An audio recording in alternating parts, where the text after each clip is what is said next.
सोने और चांदी का घर। बच्चों, आज जो कहानी मैं आपको सुनाने वाली हूँ उसका नाम है सोने और चांदी का घर। एक गांव में चेतना नाम की एक लड़की अपने माता पिता के साथ रहती थी। उसके पिताजी गांव के बहुत बड़े अमीर आदमी थे। वो व्यापारी थे, जिसकी वजह से उनके पास बहुत सारा धन था। लेकिन चेतना को इस बात का बिल्कुल भी घमंड नहीं था। वो सबकी बहुत ज्यादा मदद किया करती थी। अगर गांव में किसी को भी पैसों की जरूरत होती थी तो वो अपने पिताजी से कहकर उन्हें पैसे दिलवा दिया करती थी। एक दिन की बात है, उसकी सहेली पायल, जो कि बहुत ज्यादा उदास थी। अरे पायल, क्या हुआ? तू इतनी उदास क्यों है? कुछ नहीं यार, रहने दे।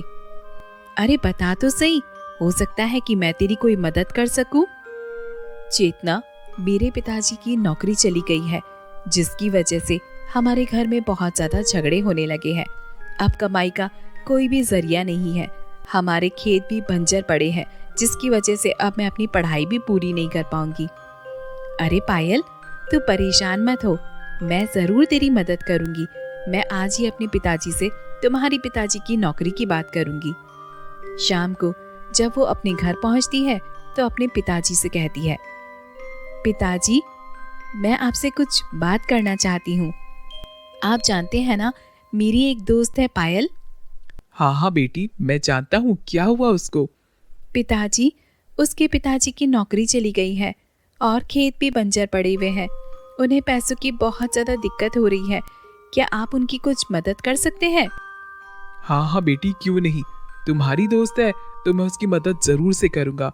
तुम अपने दोस्त से कहना कि कल वो अपने पिताजी को यहाँ पर भेज दे। मैं उनसे मिलना चाहता हूँ। चेतना ये बात अपनी दोस्त पायल को बता देती है। अगले दिन पायल के पिताजी चेतना के पिताजी से मिलने गए। दोनों के बीच कुछ बातचीत होती है। उसके बाद चेतना के पिताजी उन्हें काम पर रख लेते हैं। ऐसे ही कुछ दिन वो बहुत मेहनत से काम करते हैं। जितना भी काम होता वो वक्त पर उसे निपटा देते। अब चेतना के पिताजी को पायल के पिताजी पर पूरा भरोसा हो गया था और वो दोनों मिलकर व्यापार करने लगे थे। कुछ महीने बाद चेतना के पिताजी को महसूस हो रहा था कि काम में बहुत ज्यादा गड़बड़ हो रही है। ऐसा लग रहा है काम में बहुत ज्यादा गड़बड़ हो रही है। आखिर ये सब कौन कर रहा है? पायल के पिताजी तो बहुत ज्यादा ईमानदार है, वो ऐसा नहीं कर सकते।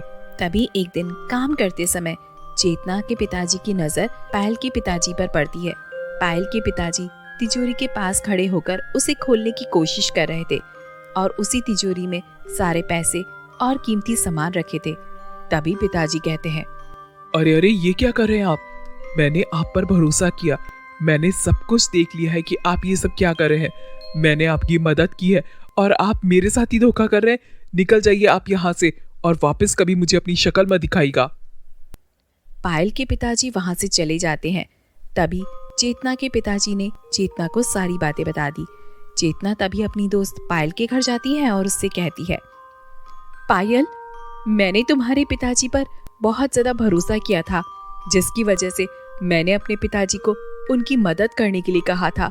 लेकिन तुम्हारे पिताजी ने मेरे पिताजी को धोखा दिया। माफ करना बहन, बट मैं अब तुम्हारी कोई भी मदद नहीं कर सकती हूँ। पायल उसके जाने के बाद बहुत ज्यादा रोती है। कुछ दिन बाद चेतना के घर पे एक महिला आती है जो बहुत सुंदर होती है। वो जादू करना भी सिखाती है। तभी वो जादूगरनी कहती है, बोलो, तुम क्या जानना चाहती हो? मैं तुम्हारी मदद कर सकती हूँ। तभी चेतना कहती है, कुछ अरसा पहले मेरे पिताजी ने मेरी एक दोस्त के कहने पर उसके पिताजी को नौकरी दी थी, लेकिन उन्होंने मेरे पिताजी के साथ में धोखा किया। मैं ये सब जानना चाहती हूँ, समझना चाहती हूँ कि उन्होंने ये सब क्यों किया। क्या तुम मेरी कुछ मदद कर सकती हो? तभी जादूगरनी कुछ ध्यान लगाती है और फिर कहती है, अभी मैं कुछ भी नहीं कह सकती हूँ। वो उसे एक पानी की शीशी देती है और उससे कहती है, ये लो और इसे लेकर जंगल में एक नदी है, वहां जाओ। साथ में अपनी दोस्त पायल को भी ले जाओ। जब तुम वहां पर पहुंचो तो नदी में ये पानी डाल देना। सारी सच्चाई तुम्हें खुद पे खुद पता चल जाएगी। तभी चेतना ऐसा ही करती है।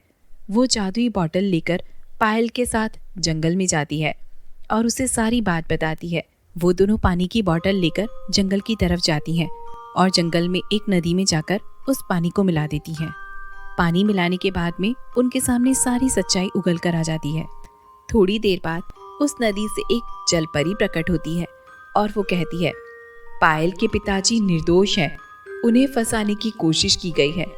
कुछ लोगों को तुम दोनों के पिताजी की नजदीकियां बर्दाश्त नहीं थी, इसलिए उन लोगों ने प्लानिंग करके ये सब किया है।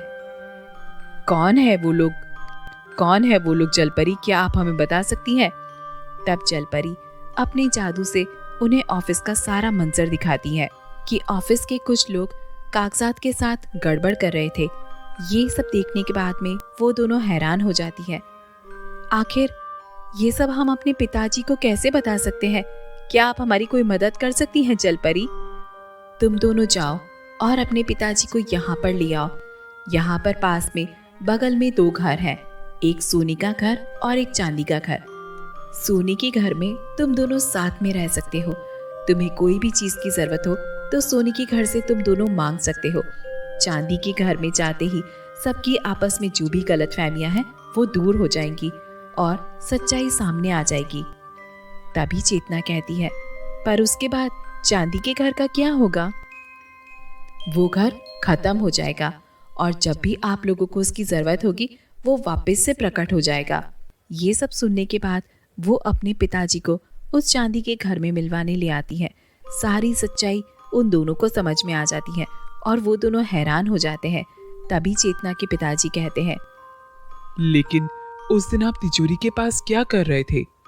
तभी पायल के पिताजी कहते हैं, मैंने हाल ही में कुछ इम्पोर्टेंट कागज बनाए थे, मैं उन्हें वही तिजोरी में रखने जा रहा था और इसीलिए मैंने तिजोरी खोली थी।